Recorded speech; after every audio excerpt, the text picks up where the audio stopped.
We're getting better. We played really good basketball out there today. I thought we played with energy and enthusiasm. Look, Maryland, watching them on film, they're without question one of the best teams in this league. And we just had a good day, and they didn't. Turge does a great job.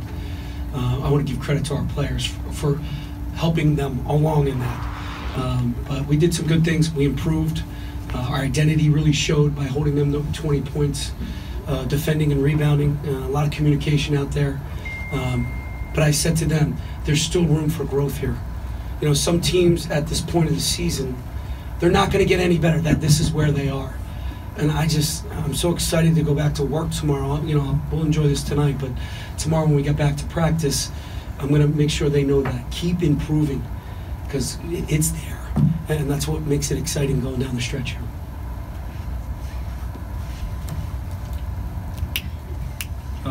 Have you ever had a player only take one shot and score 1 point and have the sort of impact that Jamari had on a game tonight? Because it looked like he was in the middle of a lot of what you were doing.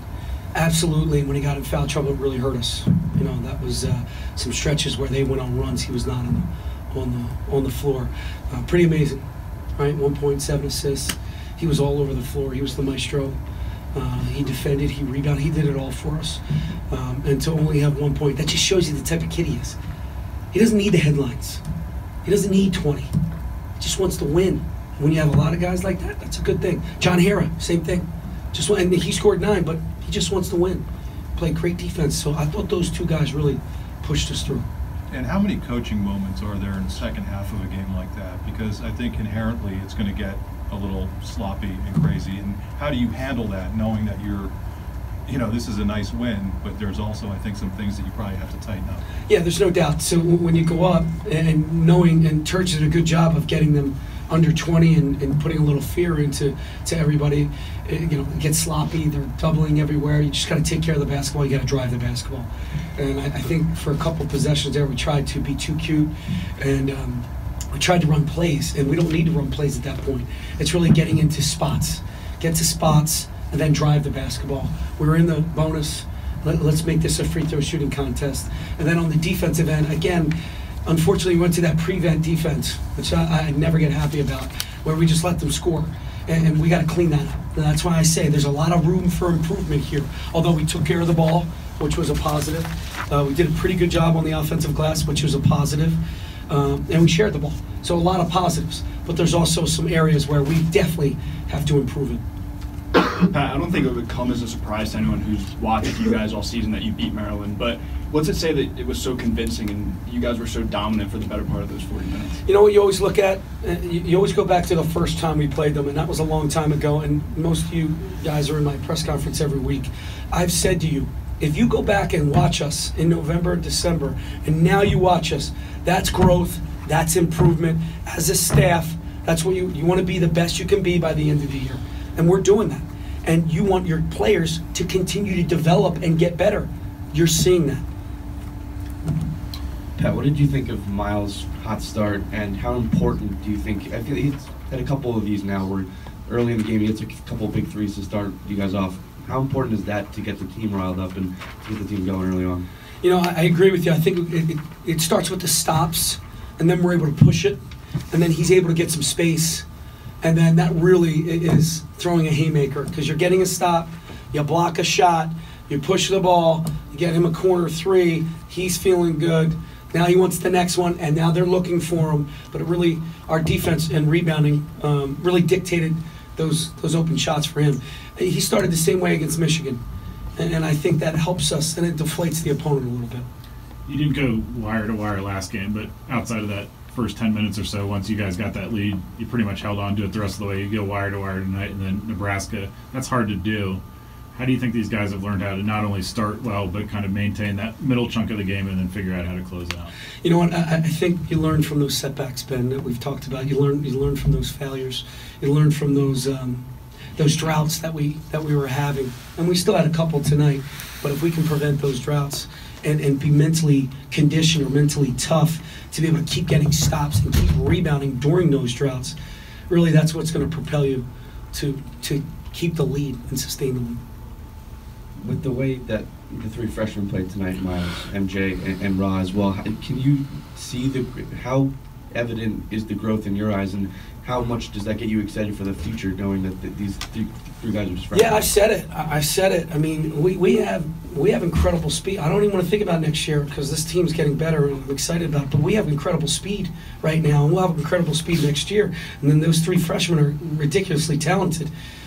Put some weight on them, and work in the weight room and keep developing them.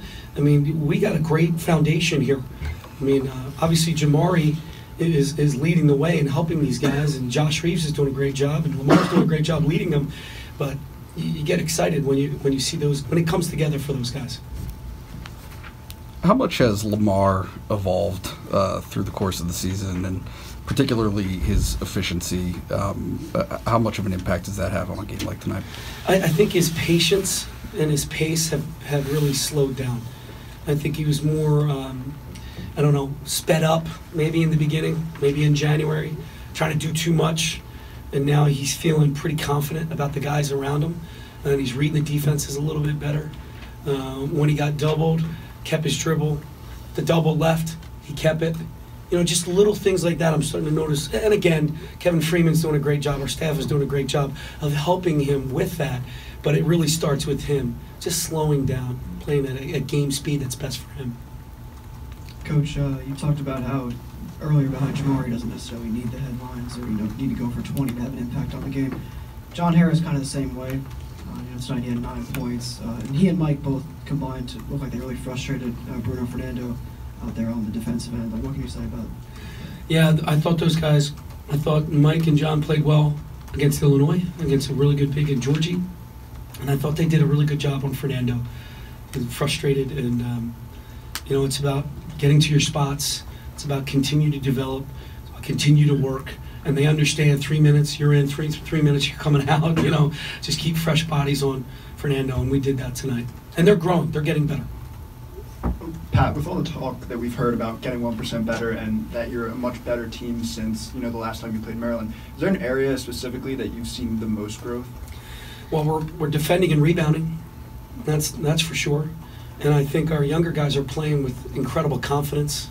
And maybe something you don't see, but I see, is the connectivity and the relationships among the players and staff. I think that type of culture can really push you through to winning, even during the toughest time in January. We didn't panic. There was no, they just kept showing up, kept coming back. And that says a lot about the leadership of the players.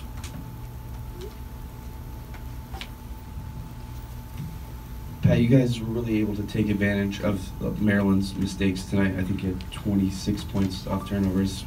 What can you say about that effort on the defensive end? And now that you're getting the stops, you're still getting the stops, but now you're turning them into points. And I think 17 fast break points as well. So obviously that speed that you're talking about is showing up. Yeah, we talked about this earlier in one of the pressers. We were turning teams over, and we were doing a great job on the offensive glass, but we weren't producing points. We were either missing layups, missing shots, or giving it right back. So it's nice to see us take those opportunities and turn them into baskets. And I think that's really helping. And when you're not making shots, man, is that to get a couple easy ones, get layups and dunks, man, that's going to stop any run. This will be our last question. How much of an emphasis did you put on getting to the offensive glass today? You had 10 second chance points in the first half. How big was that, and how much of that was a part of your game plan? It all helps. It really does. Turning teams over, producing points, getting second opportunities. I think you guys would all agree. Anytime you see an offensive rebound, it's usually, we call them dagger threes. It's just the way it works in basketball. So the fact that we got some extra possessions, it really helped us, and it kept the momentum on our side. Thanks, everybody.